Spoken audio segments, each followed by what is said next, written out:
Hello, how are you? Hello, I'm fine. Good. My name is Claudia. I'm a student nurse with J. Sergeant Reynolds. Okay, nice to meet you, Claudia. Nice to meet you. I understand you're going home today. Very happy about that. Yes, I'm going home today, yes. Good. Well, I'm here to teach you a few things. Do you mind verifying your name and your date of birth for me? Oh, my name is Claude Igodalo, and my date of birth is May 10th, 1960. Good. Now, your doctor, did he tell you that you're going to go home with oxygen, an oxygen tank? Yes, he told me, and I'm looking forward to doing it because since he told me, I have been reading books, and I've been talking to people, and I talked to one of what I would call co-patient, because a patient, I saw him walking around with and he had oxygen, his tank with him? and I asked him about it, he told me. Well, good. So, do you know anybody who does have oxygen at home? No, I don't know anybody. No? No. Okay. Well, how do you learn? Do you learn visually, or is it okay for me to just talk to you? Oh, by lecturing, tutoring. Lecturing? Yeah. Okay. Now, I brought a few things with me. I do want to go ahead and go over these with you. Okay. First, I'm going to go ahead and hand sanitize. Okay. Now, when you're putting the mask on, you want to make sure that your hands are clean also. Oh, okay. Okay? Okay. Now, this is your mask. You're going to make sure that this part is over your nose and your mouth and that it's fully covered. Okay. This goes around your head Okay. to secure it. The tubing will connect to your oxygen tank. Okay. You're going home on 2 liters of oxygen, so you need to make sure that there's a little dial. You want to make sure that that's set on 2. Okay. Okay? All right. Now I just want to go over a few safety things with you, and I brought a checklist to make sure that I go over everything that is extremely important. The first thing you want to do is call your electric company. Do you use Dominion, or who serves your power? Dominion, Virginia Power. Yeah. I think that's in there, yeah. Okay, you want to call them and make sure that they know that you have oxygen in your home. Oh. Okay, and you also want to call your fire department. Oh, And what? that's just so if you lose power, or if you come short on your bills 1 month and you can't pay your electricity, then they can't shut off your electric bill because, really? Right. Now, I'm sure there comes a time, like if you don't pay it for 6 or 8 months, they might call you and start harassing. But as far as the electricity goes, they can't shut it off. If there's a fire, the firefighters need to know that there's oxygen in the home to where, because that's very flammable. It can combust, and it can, a certain small fire can engulf your entire house if they're not aware that the oxygen tanks are in the home. Okay. Okay? So when you say that when power is out, I should call them so that they will not cut off my power. But what happens when we have inclement weather and there's power failure everywhere? So that's a good question. You want to go to the nearest emergency room. Don't go to a shelter. You want to go to the emergency room. They have oxygen there they can supply you with, and they also have the generators to where they don't lose power. Now, if you just lose power for, a few hours, or if there's an accident and your power lines come down, do you have if there's like a little, it's called an O2 saturation, there's a little thing that you can put on your finger, and it'll tell you how much oxygen that you're getting. Do you have one of those at home? Oh, I think we have one for my son because he has asthma. So when he has asthma attack, we have something we put in his finger to see, how is his breathing doing. Maybe that's what you're talking about. That is. Okay. So if you lose power, keep that on. If it starts to drop below 95 and you still don't have power and it's getting, increasingly lower or decreasing, then you want to go ahead and head to the emergency room just to be safe. Okay. Okay.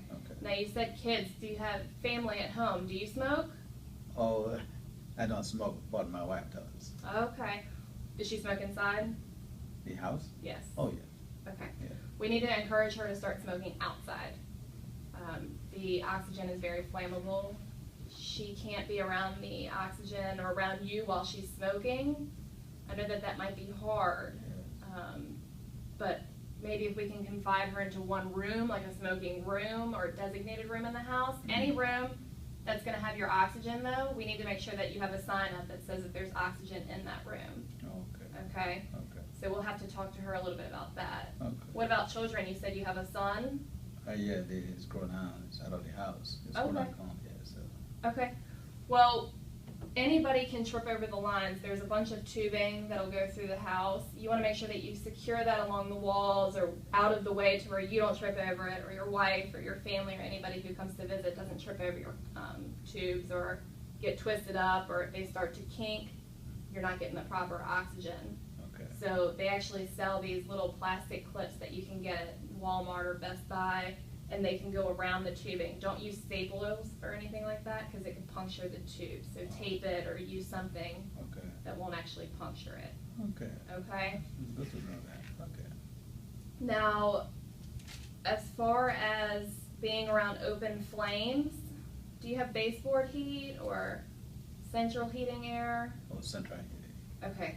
Now we're going to put the tube on the floor. That's why I asked if you have baseboard heats, because you can't have your oxygen around baseboard. Okay. But it's good. So you have central heating and air. You can't be within 6 to 10 feet of an open flame. Do you have a fireplace at home? Yes, I do. Well, what about when I'm cooking also? So I cook sometimes, and I have fireplace. Okay. So you can't be around the fireplace or anything flammable, any kind of substances like bleach or cleaning products, oils, grease, anything that's flammable. You want to stay away from that. Open flames you need to be at least 6 feet away from. So if you have like a gas stove, you can't be around that, or your oven while you have the oxygen on. Okay. So I would encourage your wife to cook if she can do that. Okay, but sometimes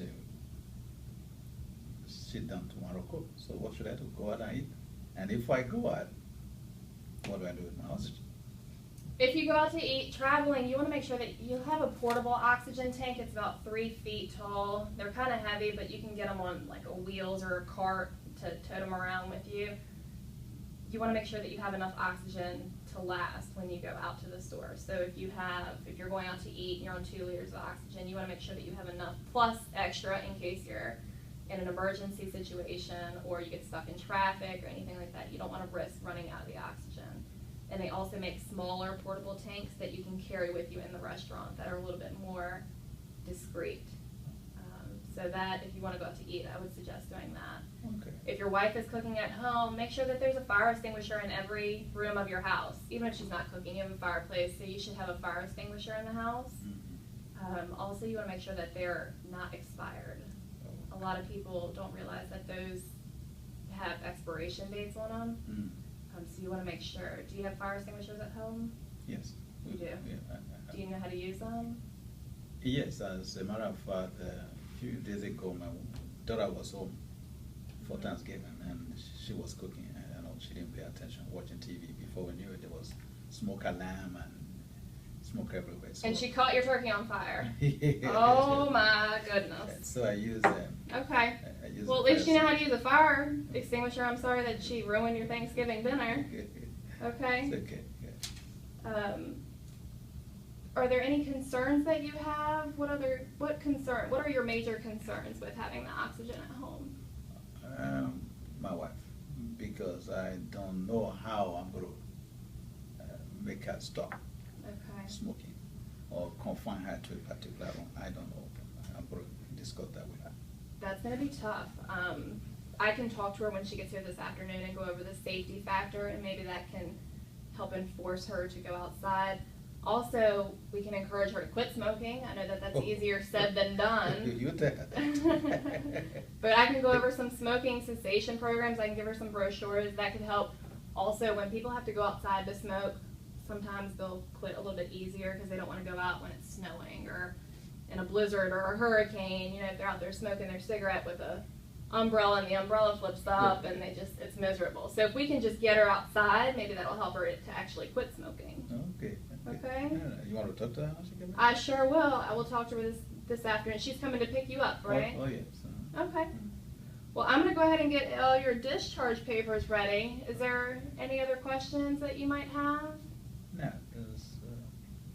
that's what I have. I don't have a problem right now. Did I teach you anything that you didn't already know about oxygen? Or? Oh yes, I learned another because I didn't know that because of my oxygen therapy now that the vaginal power, abdominal vaginal power, you can at least give me a break if I'm running behind. So it's good to know that.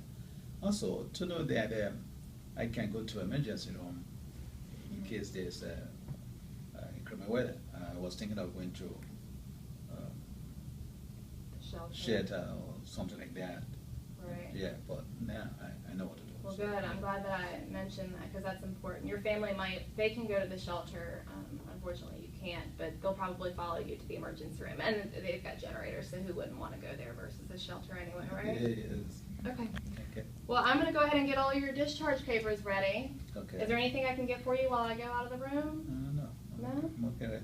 Okay. All right. Well, you have a good afternoon. I'll be You back too. in a few minutes with your paperwork, okay? Thank you so much. You're welcome.